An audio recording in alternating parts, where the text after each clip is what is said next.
founder and CEO of Helwani Boxing. I want to let you know that at 3 p.m. today, I am going to be making a big announcement regarding Helwani Boxing. That's 3 p.m. Eastern, 12 p.m. Pacific, and that is 8 p.m. GMT. I mean, look at this. Look at the precision.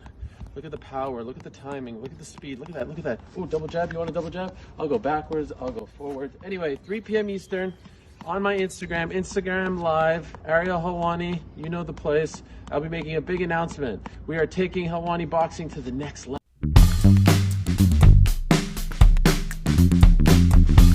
And then going over there and fighting Colby Covington. A lot of people talking about that part of your career. Looking back on it, and especially when you're writing the book, do you have any regrets on how you sort of finished out those last couple of fights? The Colby Covington fight obviously was a tough one for you. If you could replay it in another way, would you have done it differently? Yeah, well, see, the thing was, as I said before, I always knew I was on borrowed time, right? And my goal when I got into fighting was always to take care of my family. I'll give them the life that I never had. I left school at 16. It's not an unusual story. It's a very common story. I left school at 16, no qualifications, no job, dead-end job then, one after the other. I've done every shitty job under the sun.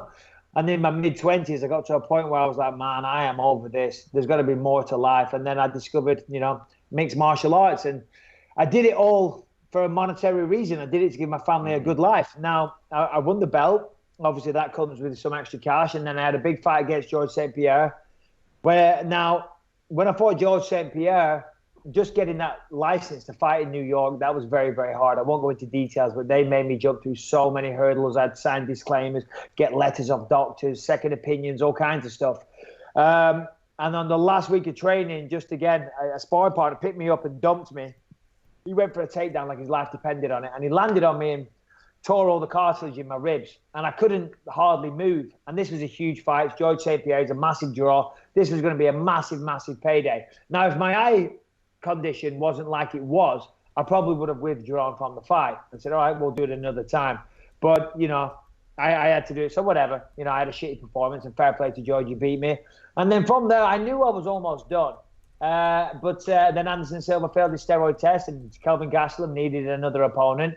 I was overtrained for the GSP, and I was like, you know what, screw it, whatever. It is what it is. I'll fly out there and get another payday. So I went out there and, listen, money's one thing and legacy's another. You can't buy a legacy. So I do regret doing that Kelvin Gastelum fight because I had no business doing that. I was overtrained. In fact, I didn't train for that fight whatsoever. I was overtrained for the GSP one. Then I went on the piss for a couple of weeks and then flew out to China with my mates. You know what I mean?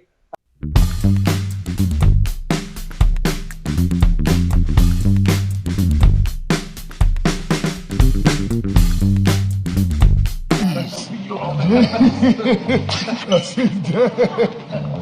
Yeah, nobody back. Nice. I see you around. Good luck on the next fight. Thank you very much. Yeah, that's the first time I've ever been picked up.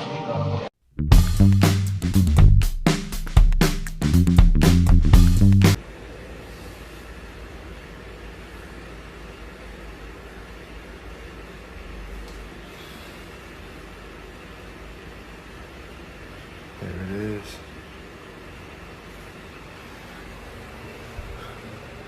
$155. Okay. My man.